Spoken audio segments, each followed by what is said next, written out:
ایک ہی پیج پہ ہو Peoples party, باقاعدہ حکومت کو پیپلز پارٹی کی سپورٹ بھی حاصل ہے۔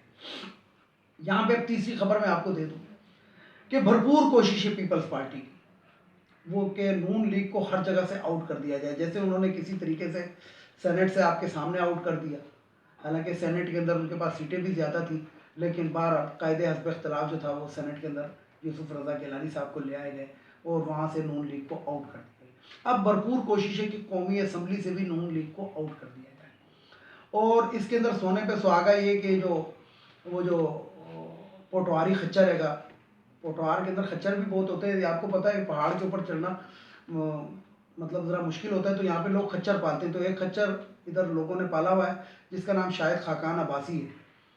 تو وہ جو شاہد خاقان عباسی ہے وہ آپ کو پتہ ہے کہ وہ اسپیکر قومی اسمبلی اسد کیسر کے ساتھ بدتمیزی انہوں نے کی تھی، تو ان کو باقاعدہ شو کاز نوٹس ہو گیا ہے کہ 7 دن کے اندر اندر باضابطہ طور پہ ہر فورم پہ آ کے معافی مانگیں، اور اگر معافی نہیں مانگتے تو یہ میں آپ کو بتاؤں کہ جو اسپیکر قومی اسمبلی ہیں ان کے پاس یہ پاور اور اختیار حاصل ہے کہ وہ ان کی اسمبلی کی رکنیت جو ہے وہ سسپینڈ کر سکتے ہیں، اور سسپینڈ کے اندر بھی اگر وہ قابو نہ ہو، یعنی کہ جسے کہتے ہیں کہ وہ بندہ جو ہے وہ صحیح نہ ہوا ہو، ایک سسپینڈ کا ایک پیریڈ ہوتا ہے، تو اس کے بعد معطل بھی کر سکتے ہیں۔ یہ اسپیکر قومی اسمبلی کی پاور ہے۔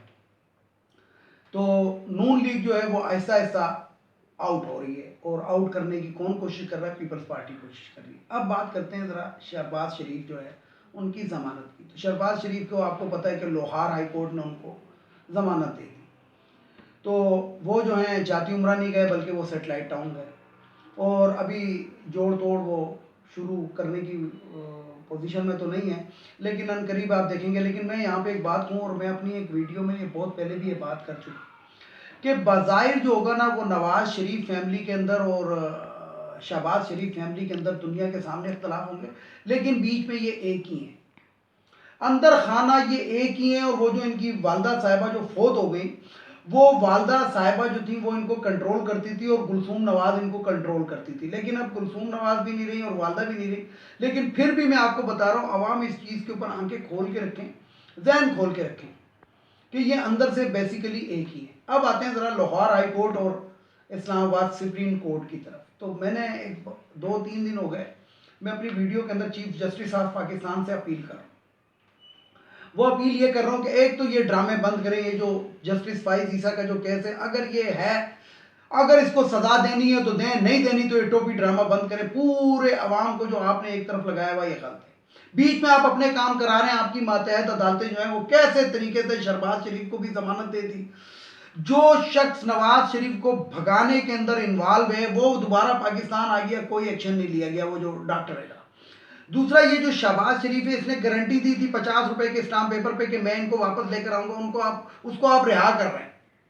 تو یہ سمجھ سے باہر ہے کہ یہ ہمارا عدالتی نظام جو ہے یہ کیا ہے۔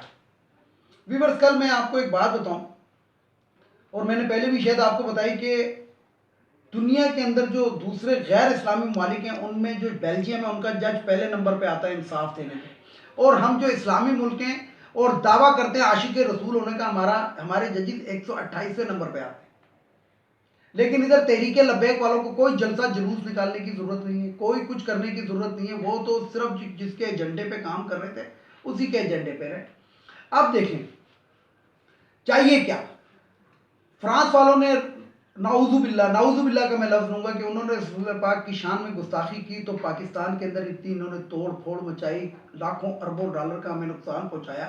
تحریک لبیک والوں نے ٹریفک جام کیا، 700 پولیس اہلکار زخمی کیے، 3-4 کو انہوں نے مار دیا، شہید کر دیا، اور کتنے املاک کو انہوں نے نقصان پہنچایا۔ لیکن کیا انہوں نے، فرانس والوں نے کیا کیا کہ انہوں نے رسول پاک صلی اللہ علیہ وسلم کی شان میں گستاخی کی، کسی بھی طرح کی گستاخی، نعوذ باللہ۔ لیکن جو ہمارے مسلمان ہیں، لاہور ہائی کورٹ ہو گیا، ہمارے تاجر ہو گئے، ہمارے سارے لوگ ہیں جو حضور رسول پاک صلی اللہ علیہ وسلم کی نافرمانی کرتے ہیں، ان کے خلاف یہ کبھی انہوں نے کوئی ایکشن لیا؟ یعنی کہ انہوں نے تو توہین آمیز خاکے بنائی ہے، توہین، لیکن یہ تو نافرمان ہیں۔ تو نافرمان کی جو ہوتی ہے، جو جانتے بوجھتے کہ رسول پاک صلی اللہ علیہ وسلم کا کیا درجہ ہے، کون ہے، خاتم النبیین ہیں، آخری نبی ہیں، ہمارے نبی ہیں، پیارے نبی ہیں، ہم ان کے اوپر مٹ سکتے ہیں، ہم ان کی حرمت کے اوپر مٹ، ان کے خاک پیر خاک کے برابر نہیں ہے. لیکن ادھر یہ جو ہے تحریک لبیک، اس پہ کوئی ایکشن نہیں لیتے کہ تحریک لبیک والے جو ہیں رسول پاک صلی اللہ علیہ وسلم کے نام کے اوپر یہ ججز جو ہوتے ہیں حلف اٹھاتے ہیں، اور حلف اٹھانے کے بعد یہ کیا کر رہی ہے آپ کے سامنے،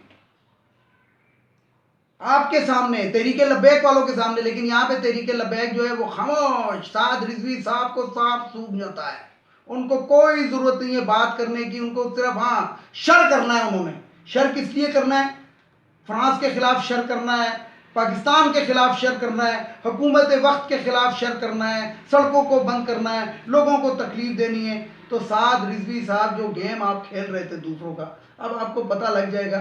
سیاست پہ تو آپ آ گئے، کیونکہ سیاست میں تو اب آپ کو آنا پڑے گا. پہلے تو لوڑی لنگڑی اس کے اندر تھے، پہلے تو آپ سمجھ رہے تھے کہ بدماشی کرو، اس کا سیاست نام ہے، لیکن اب آپ کو پتہ لگ گیا کہ بھاگے کیسے کھینچی جاتی ہیں.